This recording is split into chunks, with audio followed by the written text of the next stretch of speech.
The crossing between the U.S. and Mexico in Del Rio, Texas, locked down Wednesday as thousands of Haitian migrants set up camp under the bridge between the two countries, waiting to cross and claim asylum. After startling images of Border Patrol agents on horseback detaining migrants earlier this week, a top U.S. Homeland Security official promised a swift investigation.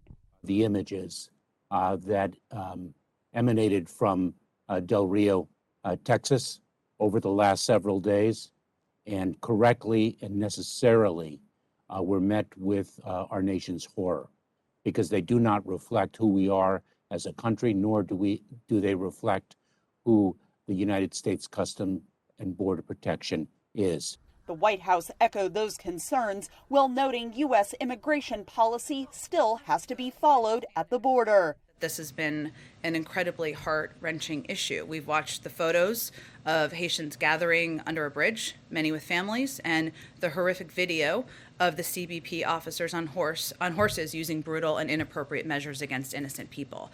I think it's important to address that and separately address what our immigration policies are and understand that people are combining them. But congressional Republicans said the Biden administration's immigration policies directly caused this crisis.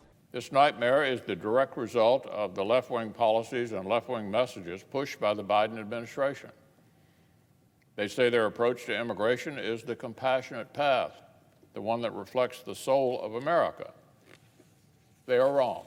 The Border Patrol response also drew harsh criticism from Democrats who probed the reasons Haitians in particular are being deported and called for an end to summary deportations initiated by the Trump administration based on the COVID-19 pandemic. With respect to Title 42 and its exercise, that is an authority of the Centers for Disease Control. It is not a matter of immigration policy. It is a matter of public health policy driven by the situation of COVID-19 and where the trajectory of that pandemic is.